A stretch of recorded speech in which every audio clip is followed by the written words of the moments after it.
السلام عليكم ورحمة الله وبركاته. إن شاء الله طوالي حنخش في المراجعة النهائية باب التفاضل والتكامل. الكلام ده في الرياضيات الأساسية الخاص بعلمي الخاص بأدبي سرعة. طيب، التعريفات والقوانين المهمة: إذا كان عين بيساوي د س لام بيساوي د س فإن د على د س العبارة دي يعني تفاضل ضرب دالتين. تمام؟ فالقاعدة كان الأول في تفاضل الثاني زائد الثاني في تفاضل الأول، ودي يا جماعة واحدة فيهم بتجي، الاثنين ديل واحدة فيهم حتجينا في الامتحان. فالأول في تفاضل الثاني زائد الثاني في تفاضل الأول لام تفاضل العين بد العين على د س زائد الثاني عين في تفاضل الأول د لام على د س. بنحفظها الأول في تفاضل الثاني زائد الثاني في تفاضل الأول. تمام؟ دي قسم الدالتين. برضو بنحفظ المقام في تفاضل البسط ناقص البسط في تفاضل المقام. المقام لام تفاضل البسط تفاضل العين د العين على د س ناقص البسط عين في تفاضل المقام د اللام على د س على المقام تربيع. سريع المقام في تفاضل البسط ناقص البسط في تفاضل المقام على المقام تربيع. يلا خلي بالنا، الدالة تفاضلها الجيب تفاضل الجتا الجتا تفاضل سالب جيب الظل بالقاطع تربيع وهكذا. تمام؟ يا جماعة الجدول ده لاحظ انه اي حاجة فيها حرف التاء تفاضلها بالسالب. الجدول ده ممكن يشتغل لنا تفاضل وتكامل. كيف تكامل؟ بجاي اديها تكامل الجتا بالجيب، تكامل الجيب لو في سالب اجدعه بغادي. تمام؟ بسالب جتا. تكامل القاطع تربيع بالظل، تكامل القطع تربيع بسالب الزطا، تكامل القاف في الضاء بالقاف، تكامل القطع في الزطا بسالب القطع. يعني اعمل الجدول ده بيشغلنا تفاضل وتكامل. عرف التكامل العمليه العكسيه للتفاضل جيب تربيع س. دي يا جماعه قواعد نحن محتاجين لها في التكامل اللي هي موجوده قدامنا. طيب، التغير هو الزياده او النقصان. تكامل س والسنون د س بيساوي لنا س والسنون زائد 1 على ن زائد 1. بزود 1 بقسم على القوه الجديده زائد ثابت التكامل، فحيث النون لا تساوي سالب 1 لانه النون لو بقت سالب 1 حتبقى النتيجه ما لا نهايه عدد لا نهائي. تمام؟ نقوم نمشي نشوف السؤال الاول. ضع علامة صح أمام العبارة الصحيحة وعلامة خطأ أمام العبارة الخطأ. متوسط معدل التغير للدالة دي عندما تتغير س من 1 إلى سالب 2. أوجده، ما بقدر بقول صح ولا غلط لو ما أوجدت متوسط معدل التغير اللي هو دلتا ص على دلتا س بيساوي د قوس س زائد دلتا س ناقص د س على دلتا س. ده قانون متوسط معدل التغير، ولو قال لك عرف متوسط معدل التغير تكتب لي القانون ده. تمام؟ دي س الثانية س زائد دلتا س دي كلها قصدنا بها س الثانية ودي س الأولى. بقلم الرصاص بالراحة من تتغير س من دي س الأولى وإلى دي س الثانية، فحيبقى دلتا ص على دلتا س بيساوي د الكثير س زائد دلتا س دي قصدي بها س الثاني اللي هو د سالب 2 ناقص د س الأولى 1 على سالب 2 ناقص 1 اللي هو دلتا س عبارة عن س 2 ناقص س 1. فيلا نخلي بالنا، فحيساوي لنا د سالب 2 عوض مكان س بسالب 2 2 في سالب 2 زائد 1. دي د سالب 2 ناقص وبعد الناقص اهم حاجه القوس.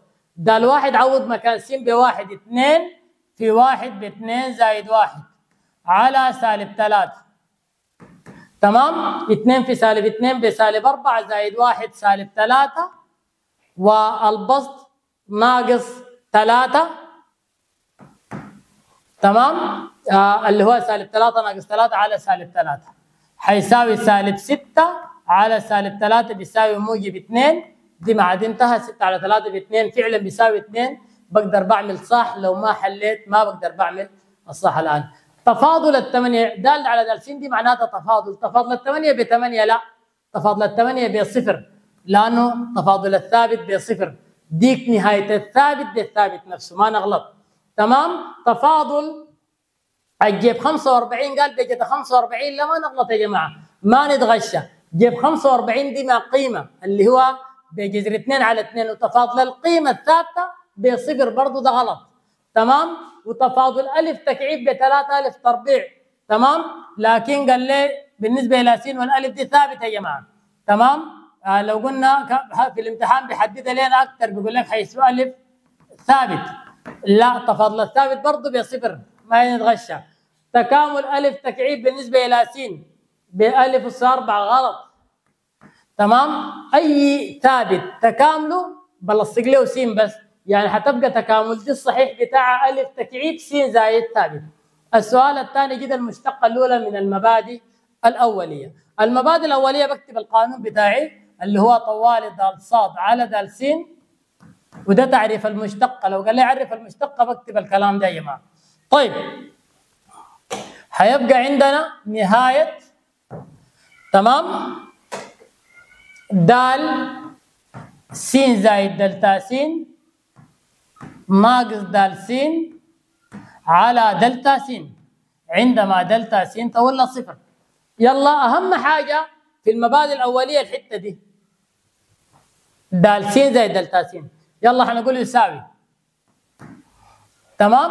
دي بكتب النهاية زي ما هي، ودلتا س عشان ما ننساها نكتبها. تمام؟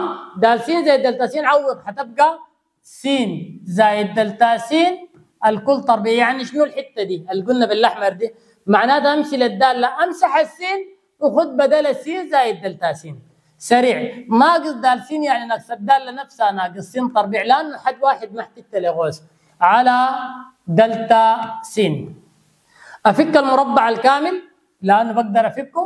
طيب حتبقى نهاية الأول تربيع س تربيع زائد 2 في الأول في الثاني، يعني أضرب ديل مع بعض 2 س دلتا س زائد دلتا س تربيع ناقص س تربيع على دلتا س عندما دلتا س تولى صفر. السين تربيع بالسالب مع الموجب انتهت، فحاقوم أطلع دلتا س عامل مشترك. هتبقى نهاية دلتا س برا القوس لأنه الاثنين فيهم دلتا س، حيبقى عندي 2 س زائد دلتا س واحدة على دلتا س عندما دلتا س تولى صفر. شيل دلتا س مع دلتا س حيبقى 2 س زائد صفر في النهاية بيساوي لنا 2 س، ودي المبادئ الأولية. تمام؟ نمشي الثاني صاد بيساوي د س بيساوي 2 ناقص 5 س. دايرينها من المبادئ الأولية. القانون طوالي مكتوب قدامنا، فبقوم بقول د صاد على د س. أهم حاجة اكتب القانون اللي كتبناه في المسألة الفوق. حيبقى نهاية قلنا د س زائد دلتا س عوض مكان السين بس زائد دلتا س اللي هي دي 2 ناقص 5 قوس س زائد دلتا س، ناقص الدالة نفسها ناقص قوس 2 ناقص 5 س على دلتا س عندما دلتا س تولى صفر. تمام؟ دي عوضت في القانون بتاع المبادئ الأولية. لازم القانون مهم يا جماعة، بس أنا كتبته في المسألة اللي فاتت عشان الزمن بتاعنا. فحيبقى نهاية الدلتا س تؤول إلى صفر، فحاضرب السالب 5 حتبقى الاثنين زي ما هي، سالب 5 س سالب 5 دلتا س، أضربها جوا القوس، أضرب السالب جوا القوس سالب 2 زائد 5 س على دلتا س. أختصر ما يمكن أن يختصر، 5 س بالموجب 5 س بالسالب 2 بالموجب 2 بالسالب، حيبقى عندي سالب 5 دلتا س على دلتا س عندما دلتا س تؤول إلى صفر. دي مع دي انتهت، فحيبقى نهاية الثابت بالثابت نفسه بيساوي لنا سالب 5. رقم ج دايرين برضه المبادئ الأولية، فحتبقى 2 س أس سالب 3. يا جماعة المبادئ الأولية الثلاثة ديل في منهم واحدة أكيد. خلاص كده؟ فالقانون بتاعي كتبناه، فبقوم بقول د ص على د س بيساوي نهاية د س زائد دلتا س، يعني عوض مكانها ب س زائد دلتا س. هتبقى 2 قوس س زائد دلتا س الكل أس سالب 3 ناقص الدالة نفسها 2 س أس سالب 3 على دلتا س عندما دلتا س تؤول إلى صفر. الاثنين هنا في 2 وهنا في 2 بتطلع عامل مشترك وتطلع برا النهاية، فحيبقى 2 نهاية س زائد دلتا س الكل أس سالب 3 ناقص س أس سالب 3 على دلتا س عندما دلتا س تؤول إلى الصفر. بزود س وأطرح س أزود س للطرفين، هنا أزود س وأطرح س زائد س ناقص س، أزود س للطرفين هنا في التأويل دي زائد س والصفر لما نزود له س بيبقى س، كده بقت تشبه قانون كوش. فما ننسى الاثنين دي في قانون كوش سالب 3 على 1 لأنه هنا القوة 1 بسالب 3 في س أس سالب 3 ناقص 1 هتبقى سالب 2 في 3 أو 2 في سالب 3 بسالب 6 س أس سالب 4. ده التفاضل من المبادئ الأولية. تمام؟ قال كده المشتقة الأولى لكل مما يلي، ما قال مبادئ أولية، عايز تفاضل عادي، فبقول له د ص على د س يساوي أضرب الثلاثة في 4 واطرح منها 1 12 س تربيع زائد 4 س أس 1 وال 14 تفاضل بصفر انتهت. دي قسم الدالتين القانون المقام في تفاضل البسط ناقص البسط في تفاضل المقام. قال كده المشتقة الأولى ممكن أقول د ص على د س أو أقول ص داش. المقام خليه في غوث س زائد 1 تفاضل البسط 3 س تربيع ناقص 2 ناقص البسط زي ما هو س تكعيب ناقص 2 س تربيع زائد 4 في 1 لأنه تفاضل المقام على المقام تربيع س زائد 1 الكل تربيع. أضرب الكلام ده وحيبقى بيساوي لنا س في 3 س ب3 س تكعيب وس في ناقص 2 بناقص 2 س وزائد 3 س تربيع 1 في سالب 2 بسالب 2. أضرب السالب جوا الغوز هتبقى سالب س تكعيب زائد 2 س تربيع السالب بغير الغوز ناقص 4 على المقام تربيع ده خليه زي ما هو س زائد 1 الكل تربيع. ما عليه غير أجمع الحدود المتشابهة، يعني حجمع ديل التكعيبات مع بعض والتربيعات زي ما عملنا وكده المسألة بتاعتنا انتهت. قال رقم ج ص بيساوي ج س في س تربيع زائد 2 دي ضرب دالتين، فحقول الصاد تفاضل د ص على د س أو ص داش. الأول ج س في تفاضل الثاني ب 2 س زائد الثاني س تربيع زائد 2 تفاضل الجيب بجتا في تفاضل الأول في تفاضل الثاني زائد الثاني في تفاضل الأول. يا جماعة س جيب س برضه ضرب دالتين، تمام؟ ما نتلخبط. فيلا فحيبقى يساوي جيب س في 2 س ب 2 س جيب س. يا جماعة جيب س دي كتلة واحدة ما في حاجة بتجيها بغادي، ما تعمل لي فيها شاطر تقول 2 س تربيع، لا. زائد أضرب س تربيع في جتا س ب س تربيع جتا س والاثنين في جتا س ب 2 جتا س. كده انتهينا. نمشي طوالي ليه البعدة دي دالة ضمنية، فحفاضل طوالي ما بقول دال صاد يساوي، فصاد تربيع تفاضلها ب 2 صاد زي كأنها س لكن لصق لها دال صاد على دال س، والسين تربيع تفاضلها ب 2 س والتسعة تفاضلها بصفر. أودي الاثنين س بغادي عشان أخلي الحد اللي فيه المشتقة براو 2 صاد دال صاد على دال س بيساوي سالب 2 س. أقسم على 2 صاد عشان أخلي دال صاد براها، فحأقسم على 2 صاد، إذا دال صاد على دال س حيكون سالب 2 س على 2 صاد، شيل الاثنين مع الاثنين حيساوي لنا سالب س على صاد. تمام؟ يلا دي تفاضل القوس في تفاضل ما بداخل القوس، فحتبقى صاد داش يساوي حنخد الخمسة 3 س ناقص 1 بطرح منها 1 بتبقى 4. ده تفاضل الغوث. ما بداخل الغوث 3 س تفاضلها 3 والواحد بصفر. ما عليه غير اضرب الخمسة مع الثلاثة، لأنه ما بقدر اضربها جوا الغوث لأن الغوث مرفوع للغوة 4 دي.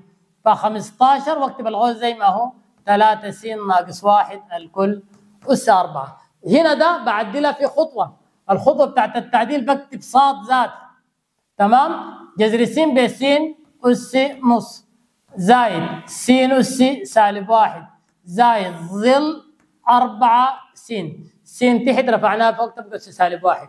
يلا الصاد تفاضلها صاد داش أو دال صاد على دال س يساوي س أس نص تفاضلها اضرب نص س أس سالب نص أس سالب نص،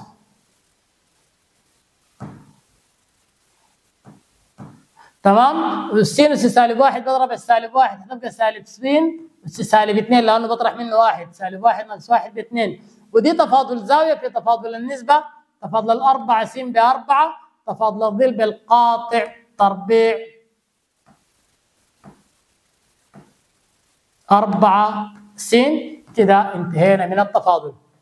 دي برضه تفاضل غوص ما بداخل غوص لأنه دي عبارة عن جيب س كلها تربيع، فبقوم بقول دال صاد على دال س أو صاد داش هتخط الاثنين هنا اضرب 2 جيب س، ده كده تفاضل غوص، ضربنا الاثنين وطرحنا منها 1. ما بداخل الغوص غطي التربيع تفاضل الجيب بجتها. كده انتهينا. لو انت حافظ القانون كمل، بقول له ده عبارة عن جيب 2 س، انتهينا. طيب قال جيت ميل المماس لمنحنى الدالة، الميل عبارة عن دال صاد على دال س، اكتبها لي في سطر براء وميم بيساوي دال صاد على دال س، يعني فاضل، فبقوم بقول له دال صاد على دال س، قال لك اوجد ميل معناتها جيب دال صاد على دال س باختصار، س تربيع تفاضلها ب2 س والثلاثة س تفاضلها ب3.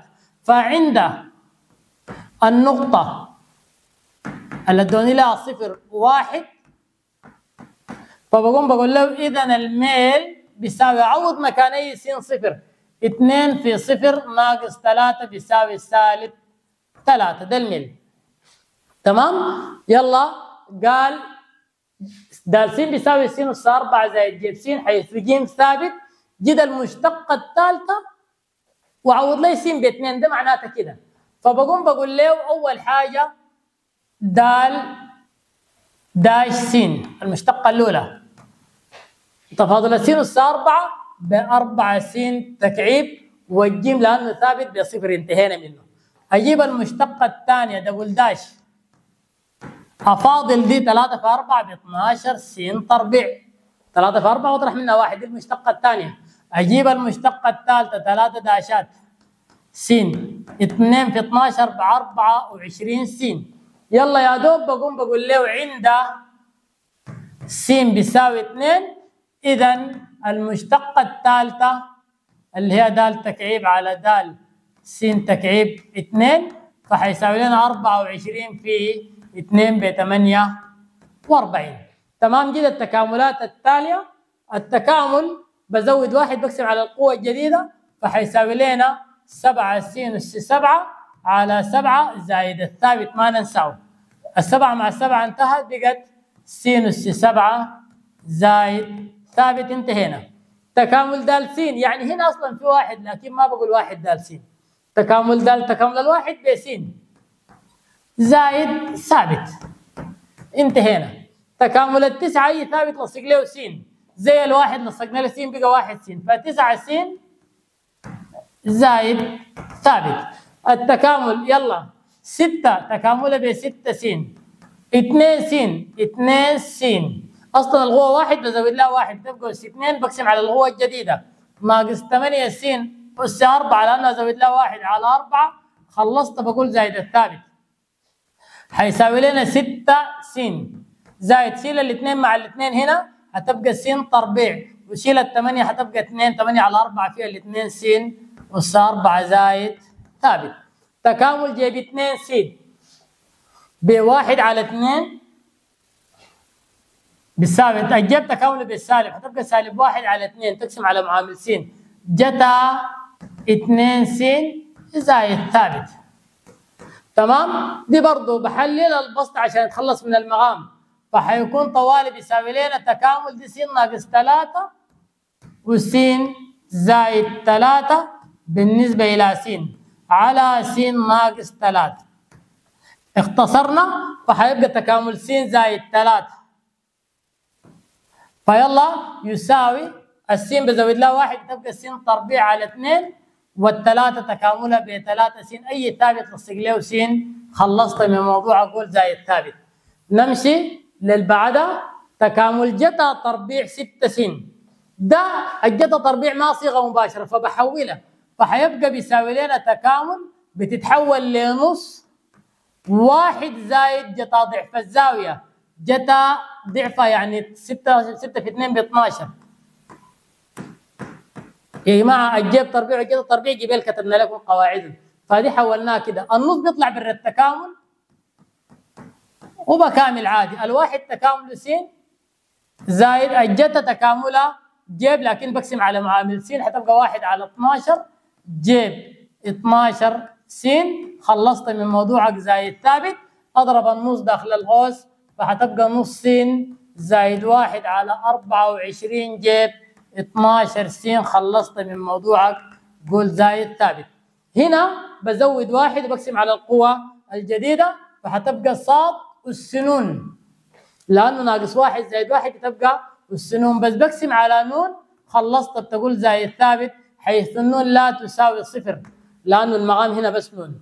هنا بفصلها زي ما عملنا قبل في النهايات، فحتبقى تكامل س تكعيب على س تربيع ناقص 9 على س تربيع بالنسبة إلى س.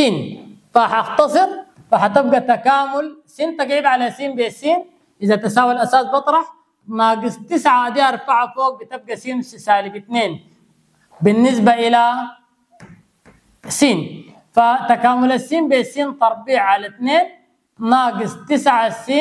لما نزود 1 بتبقى سالب 1 على سالب 1 زائد ثابت. شيل السالب مع السالب تمام، فحتبقى يساوي لنا س تربيع على 2 زائد 9 س سالب 1 زائد ثابت. دي أول حاجة أضرب اللغواص بعدين أكامل، فحيبقى عندي يساوي لنا تكامل. لما عايز أعدل رمز التكامل حيكون قاعد قتا في قتا بقتا تربيع س ناقص قتا س زتا س. الكلام ده كله بالنسبة إلى س، فحيساوي لنا القتا تربيع تكامله بسالب زتا س ناقص، والقتا زتا تكامله برضه بالناقص دي حتبقى زايد، فحتبقى غتا زتا تكامله بقتا س. خلصت من موضوع أقول زايد الثابت. الظل تربيع برضه بتتحول بتفكى، فحيبقى بفكه ل قاطع تربيع س ناقص 1